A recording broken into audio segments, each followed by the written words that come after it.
মুরলির তারিখ 21 মে 2025। মুরলির শিরোনাম, তোমাদের ভালোবাসা এক বাবার সাথেই থাকে। আত্মাদের সাথে কেমন করে ভালোবাসা রাখতে হয় সেটা বাবা তোমাদের শিখিয়েছেন, শরীরের সাথে নয়। প্রশ্ন, কোনা পুরুষার্থেই মায়া বিঘ্ন সৃষ্টি করে? মায়াজিত হওয়ার যুক্তি কি? উত্তর, তোমরা এই পুরুষার্থ করো যে আমরা যেন বাবাকে স্মরণ করে নিজেদের পাপ ভস্মীভূত করতে পারি। আর এই স্মরণেই মায়ার বিঘ্ন পড়ে। বাবা ওস্তাদ তোমাদের মায়াজিত হওয়ার যুক্তি বলে দেন। তোমরা ওস্তাদকে চিনে নিয়ে স্মরণ করলে তবে খুশিতে থাকবে, পুরুষার্থ করতে থাকবে আর সার্ভিসও অনেক করবে। মায়াজিত হয়ে যাবে। গীত, এই পাপের দুনিয়া থেকে দূরে নিয়ে চলো। ওম শান্তি। আত্মারূপী বাচ্চারা গান শুনেছে, অর্থ বুঝতে পেরেছে। দুনিয়াতে কেউ অর্থ বুঝতে পারে না। বাচ্চারা মনে করে আমাদের অর্থাৎ আত্মাদের লাভ অর্থাৎ প্রীতি পরমপিতা পরমাত্মার সাথে। আত্মা তাদের বাবা পরমপিতা পরমাত্মাকে ডাকে। ভালোবাসা আত্মাদের মধ্যে আছে না শরীরে। বাবা এখন শেখান ভালোবাসা আত্মার মধ্যে থাকা চাই। শরীর তো শেষ হয়ে যায়। ভালোবাসা আত্মার মধ্যে থাকে। বাবা এখন বোঝান তোমাদের ভালোবাসা পরমাত্মা বাবার সাথে হওয়া উচিত, শরীরের সাথে নয়। আত্মাই নিজেদের পিতাকে ডাকতে থাকে যে পুণ্য আত্মাদের দুনিয়াতে নিয়ে চলো।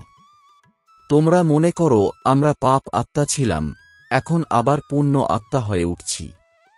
বাবা তোমাদের যুক্তি সহকারে পুণ্য আত্মা করে তুলছেন। বাবা বলবেন তবে তো বাচ্চাদের অনুভব হবে আর বুঝতে পারবে যে আমরা বাবার দ্বারা বাবাকে স্মরণ করে পবিত্র পুণ্য আত্মা হয়ে উঠছি। যোগবলের দ্বারা আমাদের পাপ ভস্মীভূত হচ্ছে। এছাড়া গঙ্গা ইত্যাদিতে কোনো পাপ ধুয়ে যায় না।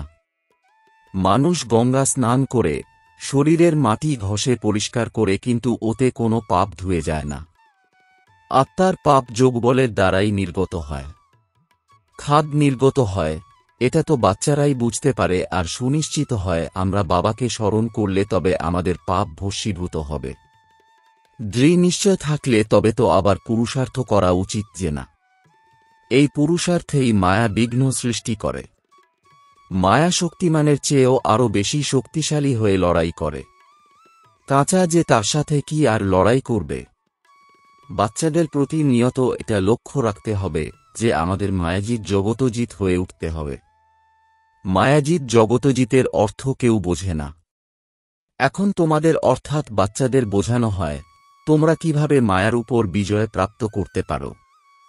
মায়াও তো সমর্থ যে না। বাচ্চারা, তোমরা তোমাদের ওস্তাদকে পেয়েছ। এই ওস্তাদকেও বিরল কেউ নম্বর অনুযায়ী জানতে পারে। যে জানতে পারে তার খুশিও থাকে। পুরুষার্থ নিজে করে, সার্ভিসও খুবই করে। অমরনাথে অনেক লোক যায়। এখন সমস্ত মানুষ বলে বিশ্বে শান্তি হবে কিভাবে?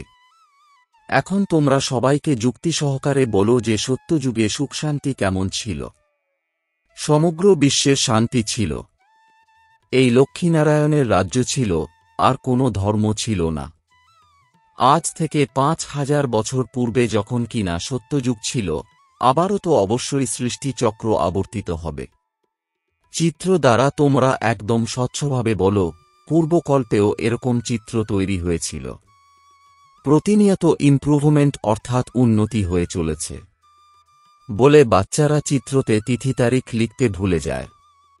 লক্ষ্মীনারায়ণের চিত্রে অবশ্যই তিথি তারিখ হওয়া উচিত।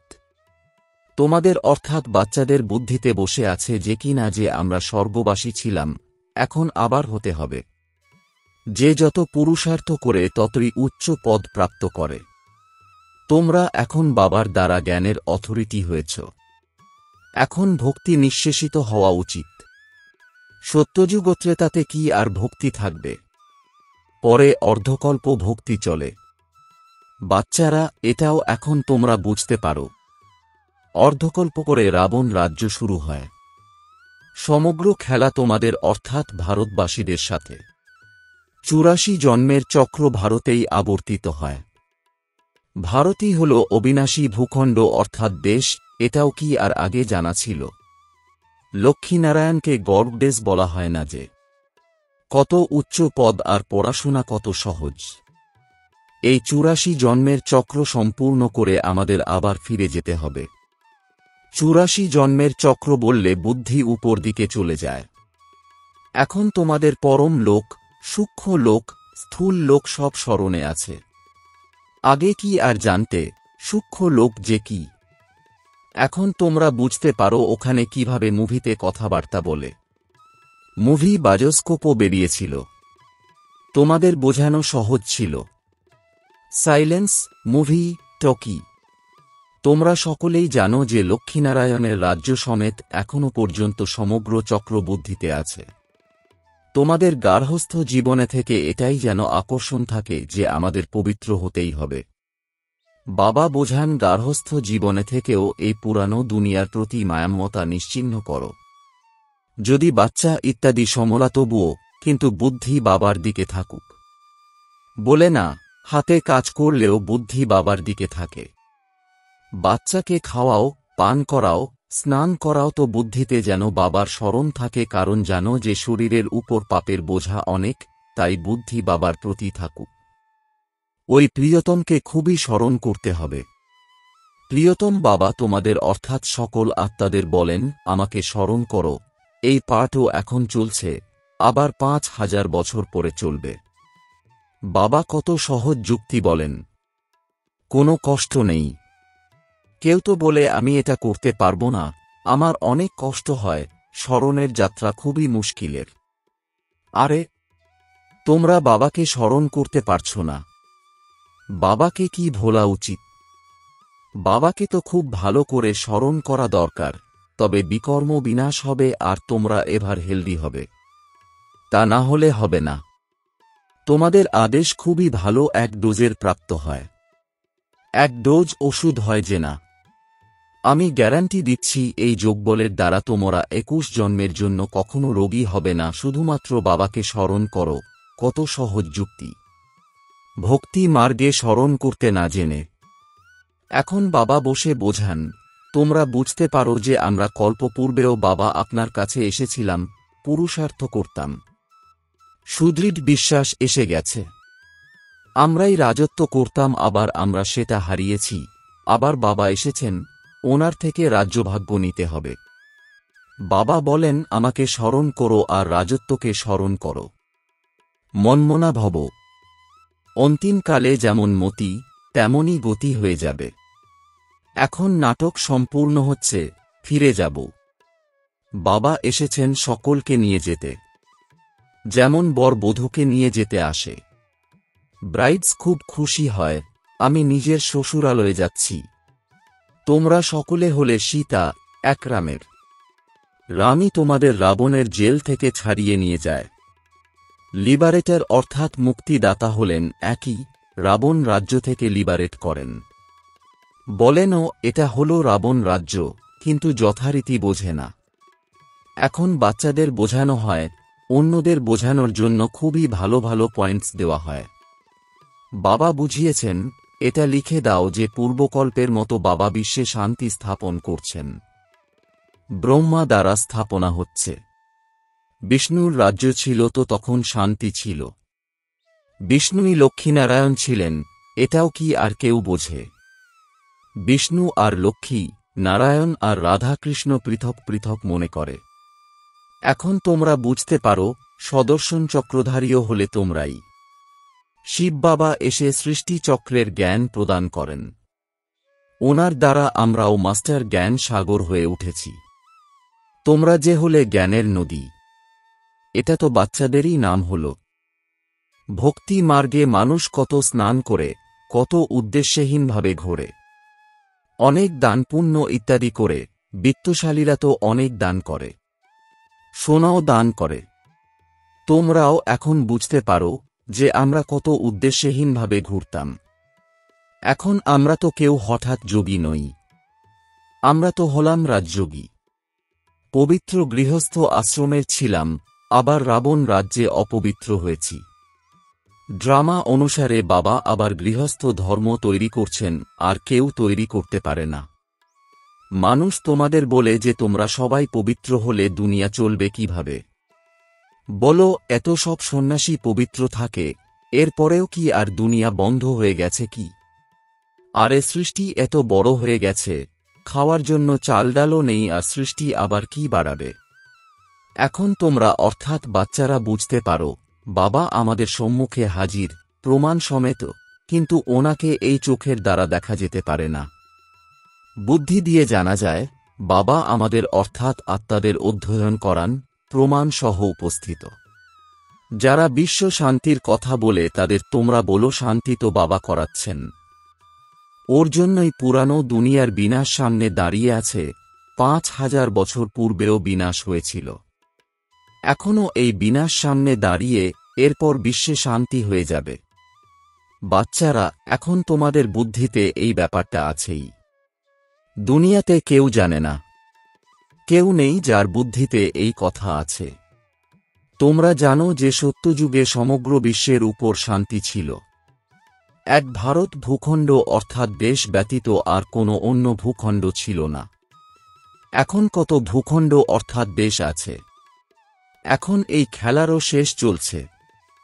বলেও যে ভগবান অবশ্যই আছেন, কিন্তু ভগবানকে আর কি রূপে আসেন এটা জানে না। কৃষ্ণ তো হতে পারে না, না কোনো প্রেরণা থেকে বা কোনো শক্তি দিয়ে কাজ করানো যেতে পারে। বাবা তো হলেন মোস্ট বিলাভড, ওনার থেকে উত্তরাধিকার প্রাপ্ত হয়। একমাত্র বাবা স্বর্গ স্থাপন করেন তো আবার অবশ্যই পুরানো দুনিয়ার বিনাশও তিনি করাবেন। তোমরা জানো যে সত্যযুগে এই লক্ষ্মীনারায়ণ ছিল। এখন আবার নিজের পুরুষার্থ দ্বারা এই লক্ষ্মীনারায়ণ হয়ে উঠছ। নেশা থাকা চাই যে না। ভারতে রাজত্ব করত শিব বাবা, রাজত্ব প্রদান করে গিয়েছিলেন, এরকম বলা হবে না যে শিব বাবা রাজত্ব করে গিয়েছেন। না, ভারতকে রাজ্য দিয়ে গিয়েছিলেন। লক্ষ্মীনারায়ণ রাজত্ব করত যে না। বাবা আবার রাজত্ব দিতে এসেছেন। বলেন, মিষ্টি মিষ্টি বাচ্চারা, তোমরা আমাকে স্মরণ করো আর চক্রকে স্মরণ করো। তোমরাই ৮৪ জন্ম নিয়েছ। কম পুরুষার্থ করলে বুঝবে সে ভক্তি কম করেছে। বেশি ভক্তি যারা করে তারা পুরুষার্থ বেশি করে। কত ক্লিয়ার করে বোঝানো হয়, কিন্তু বুদ্ধিতে যখন বসে। তোমাদের কাজ হল পুরুষার্থ করা। কম ভক্তি করে থাকলে যোগযুক্ত হতে পারা যায় না। শিব বাবার স্মরণ বুদ্ধিতে স্থিত হবে না। কখনোই পুরুষার্থে ঠান্ডা হতে নেই। মায়াকে পালোয়ান রূপে দেখে হার্ট ফেল হতে নেই। মায়ার ঝড় তো অনেক আসবে। এটাও বাচ্চাদের বোঝানো হয়েছে যে আত্মাই সবকিছু করে। শরীর তো শেষ হয়ে যাবে। আত্মা বের হয়ে গেল, শরীর মাটি হয়ে গেল। সেটা আর পাওয়ার নয়। আবার তাকে স্মরণ করে কাঁদলে লাভ কি আর? সে জিনিস আর ফিরবে কি? আত্মা তো গিয়ে অন্য শরীর নেয়। এখন তোমরা কত উচ্চ মানের উপার্জন করো। তোমাদেরই জমা হয়, বাকি সবার না হয়ে যায়। বাবা হলেন ভোলা ব্যবসায়ী, তাই তো তোমাদের এক মুঠো চালের পরিবর্তে ২১ জন্মের জন্য মহল দেন, কত সুদ দেন। তোমাদের যত দরকার ভবিষ্যতের জন্য জমা করো। কিন্তু এমন নয় যে শেষে এসে বলবে জমা করো, তখন ওই সময় নিয়ে কি করবে? এ তো আর আনাড়ি ব্যবসায়ী নয়। কাজে লাগবে না আর ভরে সুদ দিতে হবে। এরকমে থেকে নেবে কি আর?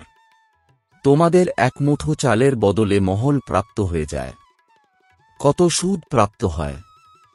বাবা বলেন, নম্বর 1 ভোলা তো হলাম আমি। দেখো তোমাদের বিশ্বের বাদশাহী দিই, শুধু তোমরা আমার হয়ে সার্ভিস করো। ভোলানাথ শিব বলে তো সকলে তাকে স্মরণ করে। এখন তোমরা হলে জ্ঞান মার্গে। এখন বাবার শ্রীমতে চলো আর বাদশাহী নাও।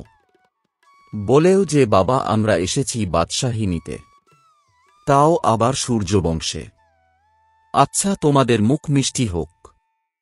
আচ্ছা, মিষ্টি মিষ্টি প্রশিক্ষার্থী বাচ্চাদের মাতাপিতা বাপদাদা স্মরণের স্নেহসুমন আর সুপ্রভাত।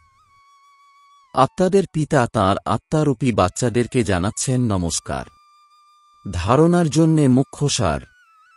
এক শ্রীমতে চলে বাদশাহী নিতে হবে। এক মুঠো চাল দিয়ে 21 জন্মের জন্য মহল নিতে হবে। ভবিষ্যতের জন্য উপার্জন জমা করতে হবে। 2 গার্হস্থ্য জীবনে থেকে এই পুরানো দুনিয়া থেকে মায়া মমতা সরিয়ে সম্পূর্ণ পবিত্র হতে হবে। সবকিছু করার সময় বুদ্ধি বাবার দিকে যেন থাকে। বরদান মনসা শুভ ভাবনার দ্বারা একে অপরকে উন্নতির দিকে এগিয়ে দিয়ে বিশ্ব কল্যাণকারী ভব। এর বিস্তার যদি কেউ কিছু ভুল করে তাহলে তাকে পরবশ মনে করে দয়ার দৃষ্টি দ্বারা পরিবর্তন করা ডিসকাস করো না। যদি কেউ পাথরের দ্বারা অবরুদ্ধ হয়ে দাঁড়িয়ে যায় তাহলে তোমাদের কাজ হল তাকে অতিক্রম করে চলে যাওয়া নাকি তাকেও সাথী বানিয়ে পারে নিয়ে যাওয়া। এর জন্য প্রত্যেকের বিশেষত্বকে দেখো, অপগুণগুলিকে ত্যাগ করতে থাকো।